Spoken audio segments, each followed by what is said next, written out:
let's see, why don't we start with just some introductions? Amy, if I could put you on the spot, you can tell me a little bit about your history and the work that you've been involved in with BITS. Well, hi, everyone. And Brian, thanks for including me today. It's always good to hang out with you, even if it's just via Zoom. I'm joining everyone today from San Angelo. It's in Southwest Texas. I'm currently an associate professor in the College of Education here, where I coordinate a master's program related to college student development and leadership in higher education.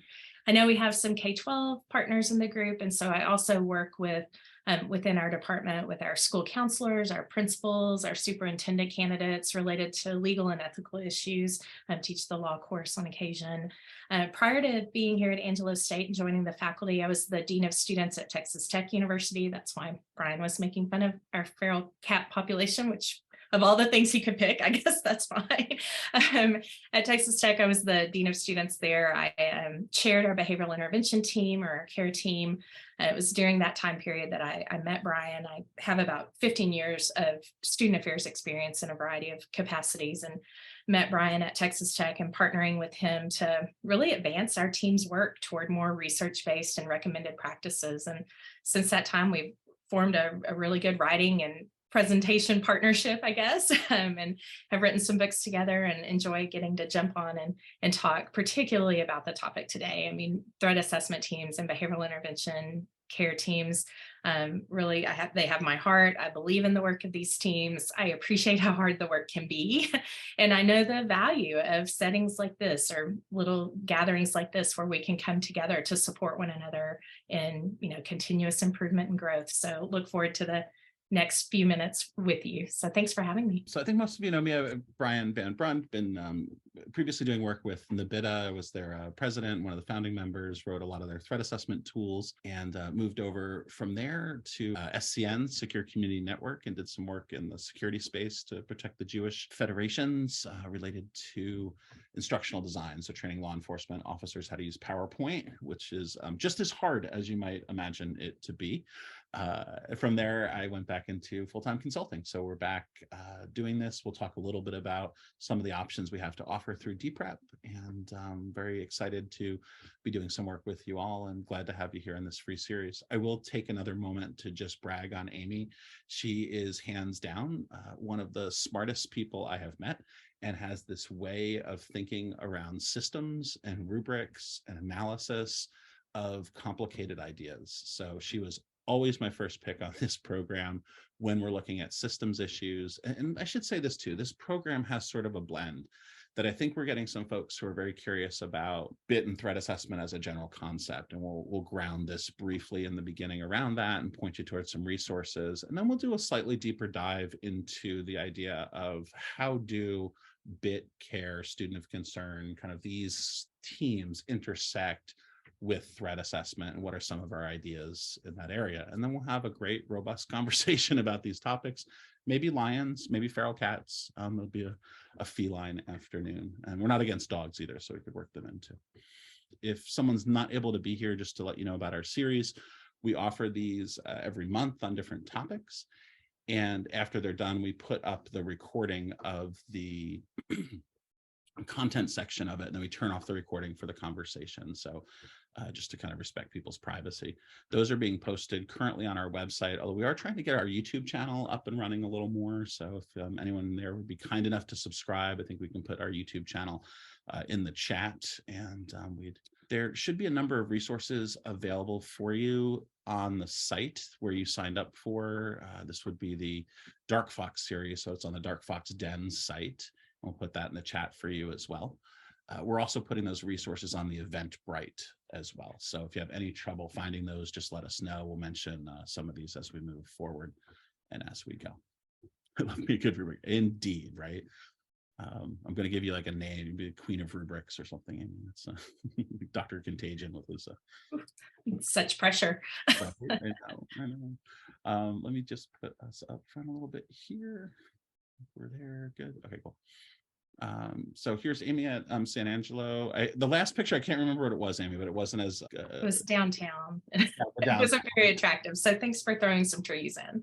You're welcome. I feel like it had like this kind of cool Texan city vibe, but you felt like there weren't enough trees. That's fair. It's West Texas. I'm still holding on to New Orleans. I think I had like a Mardi Gras picture where I was throwing beads at people from the float, but I went with the appropriate picture here. Currently in New Hampshire, it is still covered with snow. We've had a bit of a nor'easter that came through, so that was no fun. So you get my golden hour next to Jackson Cathedral in New Orleans for me. I gotta put Leo in the presentation. I can't help it. So there's three resources. There's dozens, right? But there's three that I want to draw you to. This one group is really cool. It's a part of an offshoot of Homeland Security, and with DHS, they're always looking at preventing bad things from happening. I think that's their motto. One of the areas that Amy and I wrote in fairly extensively and developed a tool in was around reducing extremist violence. And this group is one that I'd encourage you to look at a bit more, in so much as they are very focused on doing this, but it blows my mind from a law enforcement perspective, working at this from a social work, a therapeutic, building community support. So identifying someone on the pathway to violence.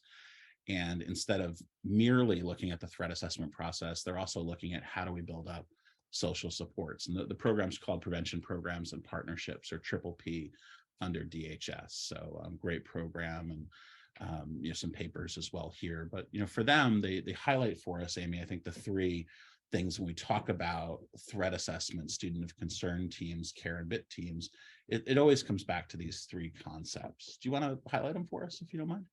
Yeah, absolutely. And what stood out to me when I was looking at the three resources that you detail here, we've been doing this work for a while now. I mean, just for me alone, at least since the 2000s, and 20 years later, these concepts of multidisciplinary team and these three kind of phases or terms of identifying concerning behaviors, assessing those for the nature of the concern, the level of risk, and then intervening on those concerns, those really remain these recommended best practices. And I'm sure ideas and strategies and our approaches have evolved probably for efficiency and effectiveness, but these foundational frameworks, and particularly the one that you have on the screen now, really remain consistent. And I think what Department of Homeland Security highlights here is that these are proactive and protective measures this is specifically designed to prevent potential acts of targeted violence and terrorism. So here we have the idea of a multidisciplinary team who's collecting information, actively seeking reports, and identifying those concerning behaviors, using an objective lens to then assess those reports for the level of concern, and then having an intervention strategy, implementing and managing a way to stabilize that concern and move forward. Yeah, I mean, another way to say it is figuring out what's going on, right? Amy loves it when I take complicated concepts and do this. Figuring out what's going on, how bad is it, giving it a level, and what are we going to do about it? And it's circular, right? Like, so the idea here is that we're always constantly kind of going back to the beginning and doing these assessments. And I love the same thing you do, Amy, in this, the focus on what we'll call the bias mitigation part. Like, how are we looking at this in a way that allows us to make sure that the assessment of risk, or the way we're looking at things, really captures what's going on, and not doing that in a way that's limiting our scope. But you're right. If you can ground your thinking around these teams with those three concepts, then you really have half the process, right? I mean, that if you can ground your thinking here, then the other elements can really come. Yeah, and with bias mitigation too, just as an aside, I feel like it's never bias removal. Like, we all have bias in terms of how we look at cases, the assumptions we make. It's being able to have a defensible legal process to say, this is how we're mitigating bias on our team. And I always like to have those answers before the questions asked. So part of doing, some training with somewhere like DPREP, or being part of these series, or just thinking about these questions before you find yourself in a problem area. This really highlights other pieces that we've just been talking about, looking at the idea of, starting early. And this was one of the first papers that came out where we all looked at it and we're like, wow, like, this is from law enforcement saying, before we get into the legal and criminal space, let's look at stopping that behavior there. We did an earlier program on Uvalde, and the problems and the hot mess of the scenario ever before anything happened with a gun or pulling a trigger was highlighted throughout our programs. The idea of the school problems in the K through 12, the lack of attendance, lack of access to special needs services and special education, the isolation, the threats, that I'm acquiring guns, like all of these things happen very clearly before the attacker showed up at that Yeah, yeah, space. very interesting analysis here of the plots since like 2006 that have been disruptive, and how in all of the or most of the cases, right, that those contemplating violence, they had those observable behaviors that Mhm. we could identify, that when community members reported those behaviors, that tragedy, there was an opportunity to avert that tragedy. And so the implication that they found here is just that threat assessment, the idea of identifying, assessing, and intervening with those who pose that risk of harm to themselves or others through multidisciplinary teams, that is a best practice for preventing school violence. So again, we see this, that early document and then now updated, looking at disrupted threats and in that same foundational uh, framework as being the recommended practice. Another great paper that comes out, and this one's actually cited by so many different papers, as Mhm. everyone likes the number of steps. I definitely know that, like, the 8-step process. And, here we see, again, from law enforcement, this is one of the first papers that came out really highlighting this concept so directly, that we need these multidisciplinary teams, and they need to be looking at the behaviors, and we're defining them in step 2, making sure that we have a centralized reporting system. And Amy, let me put you on the spot here, because I know that's like your favorite thing. When they say centralized reporting system, why is that important? Why don't we just allow multiple groups on campus to get multiple reports? Why have something centralized? Well, I think there are multiple reasons. One, I think it's confusing for your campus or school community, right? When you have multiple reporting options, it's difficult to know what to report where. Is this a Title IX incident? Is this a mental health concern? Is this an academic integrity plagiarism concern? Is this a financial concern? Is this somebody who's being disruptive in the residence hall? And so by having a centralized, streamlined reporting system, it can help with some of that confusion. Second, for these strategies to work well on the front end, even with what we might call low risk concerns, we need the capacity to consider the bigger context and the uh, what the likelihood that might be not a low risk concern, right? And so we need that multidisciplinary team who has the ability to draw information in from multiple sources in order to really understand the context of any report. And so, I mean, those are a couple of reasons. You probably have some others, right, Ryan? I don't know. I think you covered a lot of the ones really well there. That it's, that threshold for law enforcement. I mean, just for our K through 12 folks, I think too, when we think about these teams, one of the things when we come in and do audits, and Amy does this work with us as well, and we do trainings, is understanding what's currently in place so that we can decide, does it make sense to start some new process, or can we take an existing process? So for a K through 12 school, you might have a PBIS team or an SEL team, or a team that's looking at maybe retention or bullying prevention, or you might even have a behavioral intervention team. But when we ask you, you're like, that's how we deal with like restraints and physical behaviors that are escalating. So it's looking at what's there and saying, the difference here is having a team that meets, once a week, without like a set agenda of like, we're talking through these different, students or behaviors. We're looking at every week someone can bring up a new case, and that we're making sure that there's a assessment of risk, and then moving to an intervention plan. Like that's the core of the work. And what we'll make a point at the end here is that I think it's ideal. I'll let Amy say where she falls. I think it's ideal to have the threat assessment process built within that care and bit process, with all deference to the threat assessment folks who do that sometimes separately.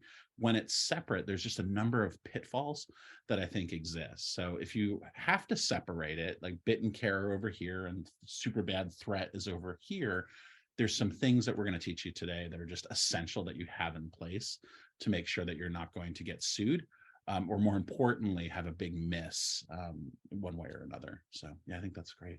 We've done some resources as well. These just highlight the things we've already been talking about. I actually look back on this, Amy, and I know we've had this conversation about communities of practice, so I'm not going to steal your thunder here. But initially, when I saw this JED paper, in so much as I was helping write it, I was like, huh. So they've just avoided using bid or care. They kind of went like team. Upon reflection over the last decade, I think JED was way out ahead of the curve on some of this by talking about the process of a team rather than the specific application of everything. And I think it does tie into the community of practice model a bit there, Amy, if I can set you up with a talking point here. Well, and I think it relates to the idea that we are finding more and more campuses struggling with what you see here on this slide, the idea of this is how you define your team. All of the elements here, right, is about team definition. It's about scope and purpose. And I think so often existing teams, when they start to fall away from recommended practice, it's because maybe the scope has drifted or the membership of the team has not evolved or needs to be revisited. And what you see happening, right, are that teams are splitting into multiple teams. You've got lots of teams addressing because the scope of the problem has felt so big and so large. And I think, as you said, by focusing instead on the process, it allows us to maybe get a handle again on team scope. And so, but what I love about this slide, though, Brian, is that oftentimes this is where we have to first revisit. How do we define the team? What is the scope and the purpose of the team, and what's the membership? And if you can get this in place, it offers a good foundation for everything else that we talked about throughout the remainder of the program. Yeah, I like the when we think about teams, it used to be that I was at an organization where we really had one suggestion, that you have one team that kind of rules them all. And I still believe in that process, that there is a utility and a simplicity in that. As we've been doing this work more, there's been several schools we've been doing audits with, and I don't have a better name for audit. We call them like audit reviews. Audit still like pulls IRS into people, so we're still like workshopping how to lose the word audit. But when we do those, I feel really happy because it lets us meet with the stakeholders of your institution, talk with them about what their expectation of the team is. And as we're putting things together in a training, we lean into the processes that you already have finished and then build the training off of what we see, rather than saying you must follow this one model. So I've really become a convert. If a school has a working model with two teams, how do we close the holes that Amy and I are going to talk about next, related to when you have two teams? This is and by the way, names are all over the place, right? Student of concern team, BIT team, care team, incident report after the weekend team, residential life incident report team.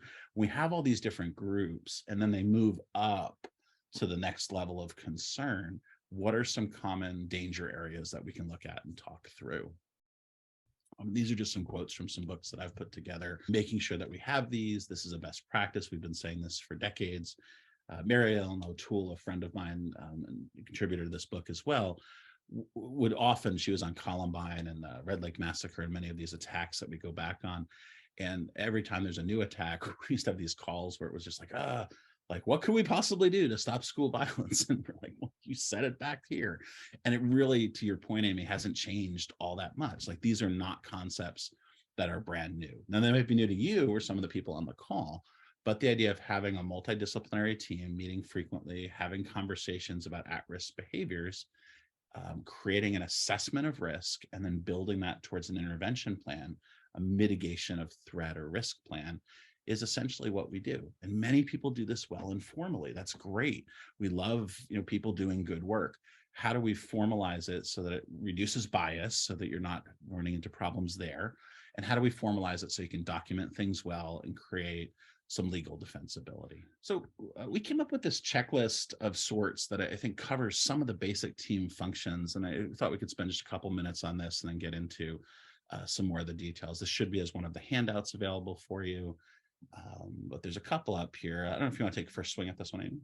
And I just would juxtapose this checklist against something we're going to talk about later when we talk about, we kind of give a quick overview of our audit or review process that you just mentioned, that in many ways, this checklist would be our starting point, right? Like, if you were really looking for a primer, the things that you really need to be attentive to initially for either developing a new team or just getting a sense of where your existing team is, these are some of the foundational elements to pay attention to.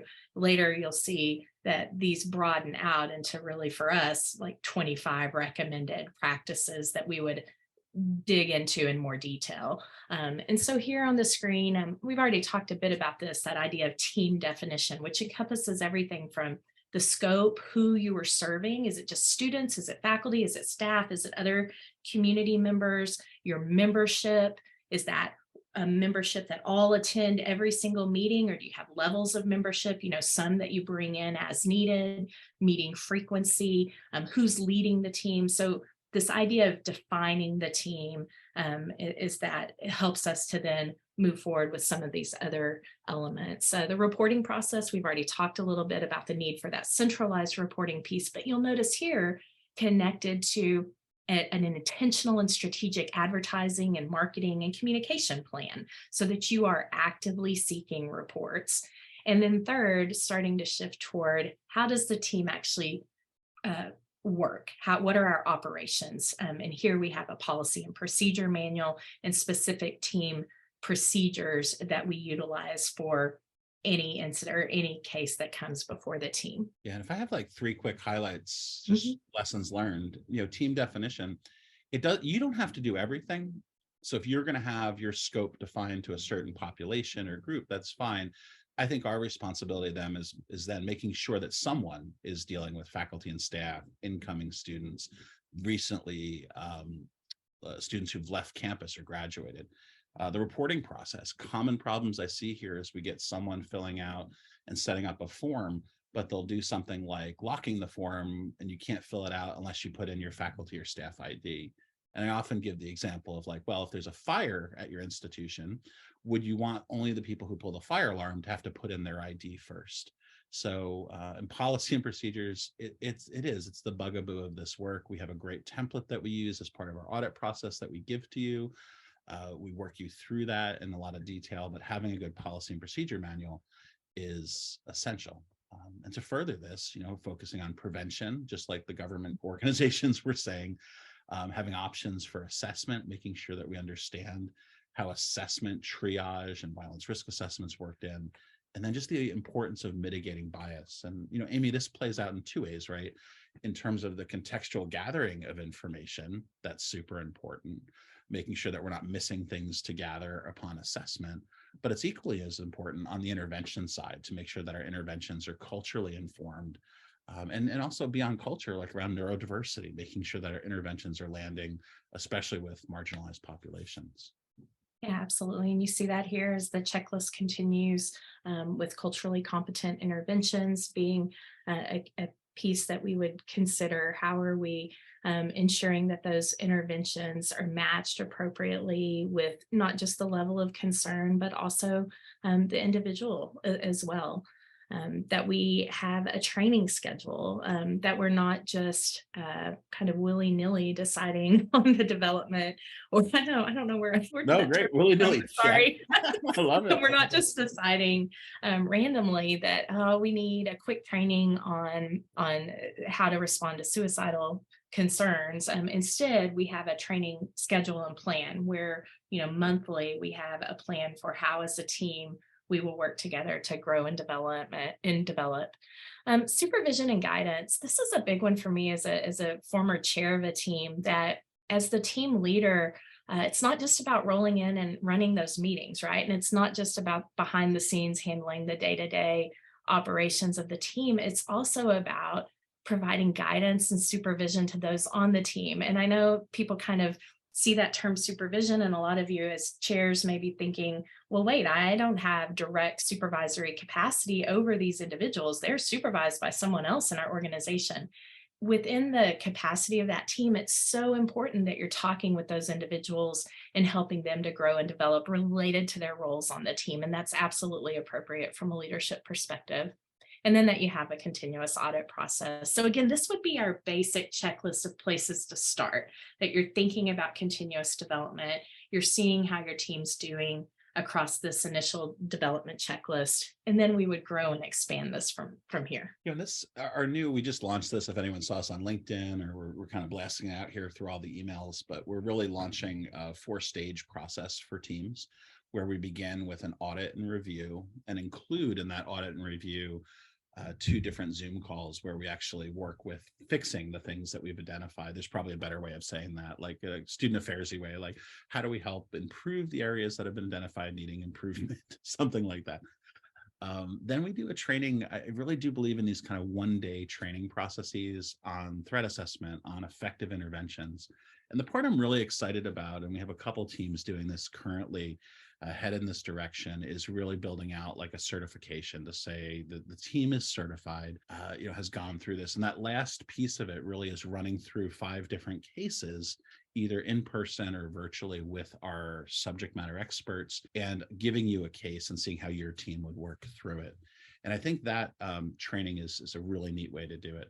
The other thing I'll share here, without dropping too far into like a sales pitch, is if you've already done training with your team on threat assessment or on interventions, and you feel like you don't need an audit and review, we're very happy to review those trainings, sign off on them, and have you move right over to the certification piece of this. So I don't want your team going through rote repetition with our group if you've already done that in another space. Yeah, Brian, before you move that slide forward, you didn't ask me to say this, but I think for me in the past, one of the most disheartening things for me when I've brought in, whether it be a consultant, a trainer, whatever that is I've gathered together a large number of people together for training, and to have it not feel like it's a good fit. And so I am an advocate for this idea of the audit and the review, because it's not just about the money spent on the training, but it's time away from work and losing the buy-in from the team if the training and the development is not a good fit for what the team needs. And by adding this first element, it allows us to be more uniquely tailored to the gaps in your specific process. And then one other thing I'd say about that is the other thing about the audit and review process, and I've participated in a couple now, is that it builds team buy-in and commitment to this process. It can actually be a form of retention for your team. It helps them to feel listened to by someone external to the organization, and to feel supported in terms of what makes their job on the team harder. And in a time of, let's face it, pretty difficult employee retention and positions on these teams that are pretty prone to compassion fatigue and burnout, I think that may be an even more valuable part of the review and audit, or as valuable, right, than as identifying a tailored training. So I just wanted to weigh in there, because I think there's a real value in taking the moment to sort of review where you're at and tailor your identification of trainings from there. No, thanks, Amy. I agree. I think it's been really helpful to make sure we're training on the things that people want us to train on. And this was a document Amy built out for us, an example of these 25 areas that we look at. We blend these into the report, highlighting, is this an area of concern and improvement opportunity, or are you already operating aligned with recommended, processes? So we looked at this first, like what would our audit tool look like as we're running forward with this? So let us address the issue and the thing here that many of you came for. And I think just basing it in the beginning was important for us. There's a couple points we want to make here and let me just make sure we're all understanding the question. Why include threat assessment or violence risk assessment as part of a bit and care team? Why not have 2 separate teams? And I think there's a couple examples here. Amy, you want to take the first one around just the cross training opportunities? Well, first, for this to be truly preventative, right, threat assessment has to be incorporated in at the earliest stages of response. And when we build the threat assessment capacity of those in this team, it helps us in terms of identifying the types of areas of concern that we need to be attentive to, and then helps us in terms of assessing that nature of risk. So for me, it has to be incorporated at the earliest stages. But Ryan, I know you have some thoughts about cross-training with police and others as well. Yeah, I mean, at the heart of it is, when we separate teams, one of the things we run into is we have really smart people in the threat space over here and really smart people in the student affairs space over here, and they're not always talking to each other. So while I very much appreciate it's a time and treasure commitment, having threat assessment built within your team model makes sure that everyone on your team is up to speed in what the threat assessment process is. And I think that training up basically training people beyond their area of need. Like the example I have is if you're doing CPR and first aid, it was very useful for me as an EMT to understand why CPR worked and why first aid worked. Why is stopping the blood from flowing out of the body important? Like understanding those kind of concepts, even though I'd never be doing surgery, was really useful. So the cross training, having police and threat assessment professionals and even some of the upper administration understanding the day in, day out operational issues are important, and vice versa, making sure that when the threat team says, hey, this is the threat mitigation plan, they're leaning into the case management and the support services that the behavioral intervention team does over here. So that cross training capacity, even with HR, I think can be really useful in that space. And Brian, your thoughts on this. We know that threat assessment strategies, unfortunately, can sometimes feel really limited to threats against others. And it's important to consider that continued need for intervening with those who are experiencing hopelessness and suicidal ideation and threat to self, and that there are many intersections and connections to responding and managing those concerns and responding in a caring and supportive way to both types of threats, to threat to self and threat to others. So I think it's important to specifically point out that sometimes it can feel a little limiting. Absolutely. And, an experience that I think both Amy and I have had is that threat teams tend to meet less frequently. They're not always training. They are called together when there's a major threat, and it does impact how that team works well together. The other piece of this is they're also not great at documentation. You have really smart people with long law enforcement histories and experience, usually making the right decision, not always documenting it well. The funny story we share is the kid who comes into class and is like doing long division and like, well, the answer is 37. And like, how did you get there? And it just felt like 37. I'm not sure. Being right is almost secondary to the showing your work and making sure. And maybe there's some teams on here who do this great. Like, this is why we would support a 2-team model if the threat team was meeting weekly and training, and also that they were showing their work and documenting their process as they go. It can't just be, it seems this way. I think it also builds this into your school culture as well, that it's not, oh my goodness, we had to call a threat assessment team meeting. It's where people are, I wonder what happened, who's in trouble. Instead, it's a positive part of keeping our school and our campus safe, and that it's a supportive and helpful structure, not just something that gets called together because someone's in trouble. Yeah, spot on. Making sure that these teams, if you do have 2 teams, let's say they're separated, making sure that the bit and care model knows how to, at what point consistently for every case, to refer up to the threat assessment team.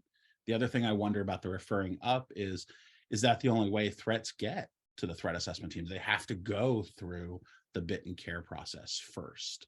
And then the other piece of this is the looping down. When the threat assessment team is finished assessing the threat, and then we're moving back to sort of management and case management and support, which is a best practice, how is that being communicated back down to the bit and care team? Or does the threat team also have a management and mitigation space that they're doing? So you see the replication problem. My biggest argument is, do you really want 2 policy and procedure manuals? Wouldn't it make more sense to have one and then have threat within that? Silos, Amy, we've talked about this for such a long time. We're talking about information silos, right? That this is where the components within these different teams fail to communicate with each other, and that can happen, because of the scope of the responsibility and roles of the different teams, or organizational distance between the teams. There are a variety of reasons that information doesn't get shared. But I think when you have these 2 different teams working, right, you run the risk of these information silos. Yeah, it plays out as well with, when people are like, we have a bias response team. And I'm like, let me tell you why I worry about that. If you have a separate process for like eating disorders or suicide or mental illness issues, what you're basically doing is creating a silo. And that can be problematic. That we were making sure, it's not that we want bias response to not be something that we're doing. I prefer to see it as a spoke on the wheel, that if the bit and care wheel is the central place, that one of the spokes might be working with online students, another spoke might be working in a bias response way, another might be case management, threat assessment specialty, so that they're all meeting together, keeping similar notes in a similar database, but we're in a space where we're seeing us connected there. And this always happens. Someone says, Brian, we have a person, and maybe you're thinking this now, they sit on both teams, they wear both hats. They're like over here to threat and over here there. And they're often named Carol or Bob. And the problem with Carol is Carol's going to retire at some point. And Carol's going to be like, adios, I'm buying a boat, got this guy, off I go. And Carol disappears. And we want to make sure that our team process, especially in the policy and procedure manual, is memorialized in a way that it can continue if Carol or those key players aren't running around fixing those systems issues. You want to have something that automated is not the right word, but it has this consistency to it that isn't dependent on someone spotting a problem and going in and fixing it. So if you have teams that have different databases, or the people on this team don't have access to this, if there's problems like that that require a person to jump in and fix them, one of my favorite audit questions is, what are those problems? And how do we change that from Carol fixing it to it being something that the team creates a systems fix in that space?